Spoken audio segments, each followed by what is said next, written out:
This is going to be a very short review.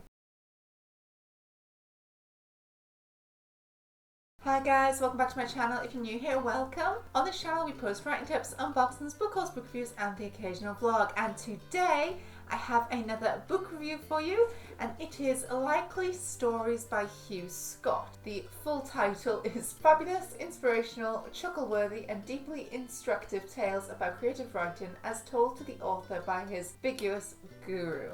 So Hugh Scott is a writer for the Writers Forum magazine, and every month he does a story of Tales of My Guru. And the guru is this almighty, all writing knowledge, fantastical person who appears in Hugh Scott's life to tell him, as an amateur writer, how to write better. These tales are generally very funny. The guru is a glutton who generally will steal or make you buy all the food that he will consume whilst giving you these writing tips. Now, it's a really light-hearted, happy way to learn a few tips and tricks about writing. What he also does in this book is gives you a word of the month, which is a word not always used in the English language anymore, and words that will die out if we don't use them. So it's words that you can put into your stories that possibly aren't widely used but could be good to put into your work. As always, I'll read you guys the blurb. Before we get into that, don't forget, if you like what you see, to subscribe to this channel. Your continuous support means a lot, so thank you guys so much.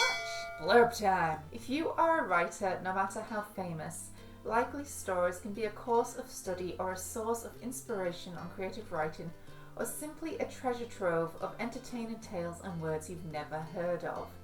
Originally published as articles in Writers Forum magazine, these tales tell of the author's adventures when he meets his guru, a fabulous and wise being who appears in many guises and who guides his pupil in the sometimes bewildering ways of creative writing.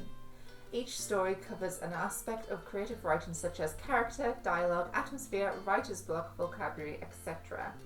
Tales that include In Which My Guru Startles Me by Discussing Dialogue, In Which an Eskimo Adds to My Knowledge of Character, In Which My Unconscious Mind Makes Writing Easier and Better, In Which I Learn That Furniture Alone Does Not an Atmosphere Make, In Which I Lose Financially But Gain Advice About Prepositions, whatever they are.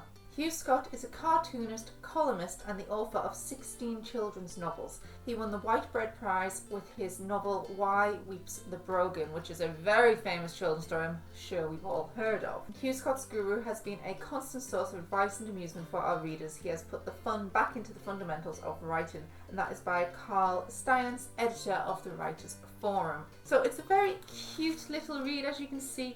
The advice pages are honestly around 3 pages long max, and then just 1 page for the word of the month. Word of warning: do not read this in like a few sittings like I did. It does not read well if you read it all in one go. Put this on your writing desk, and maybe if you get stuck for inspiration partway through writing, or make it a ritual of before you start writing, you read one story from this, then I think you'll enjoy it more. Reading it like I did, it doesn't quite go in the head. Overall, I'm not going to give you guys any spoilers from this book because it is a book on writing. I can't really give you spoilers.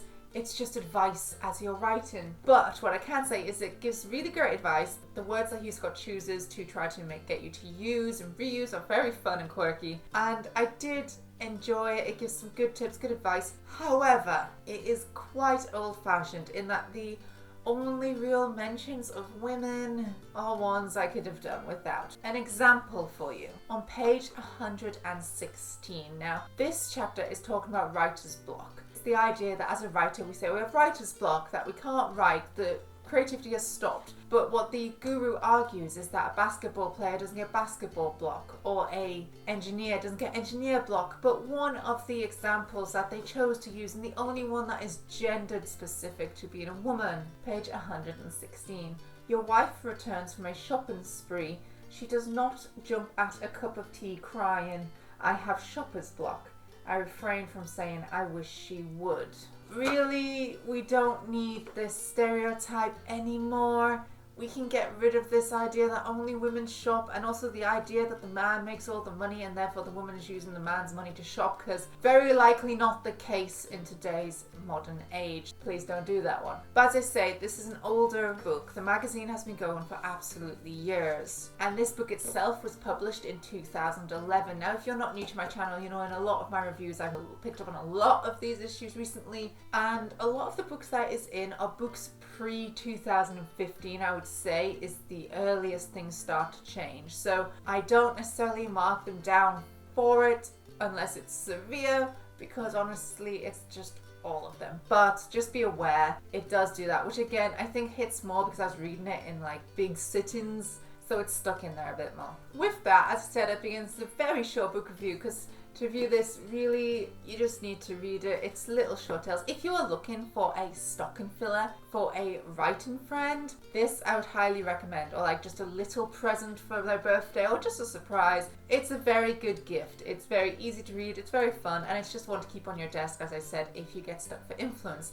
That being said, in terms of writing advice, I would give this book a 7 out of 10. That's partly because it doesn't go into too much detail about the advice it's given, but does give you enough, give you a kick up the arse to get on with it and to possibly change your ways if you have to. So 7 out of 10. The reference towards women I didn't quite enjoy, and as I said, it's not a one-sitting book, but stocking filler, little kind of kick up the butt in your writing routine. If you are struggling to get it flowing, then this should help you out. And that's it for this review. Thank you guys so much for watching. I hope you enjoy what you see. If you like this video, don't forget to subscribe to this channel. If you like to see since I upload, click that little bell down below. You can also follow me on Twitter, Facebook, Instagram, or Tumblr. I post general bookish pictures as well as writing tips and unboxings on there. And thanks for watching, guys. Bye.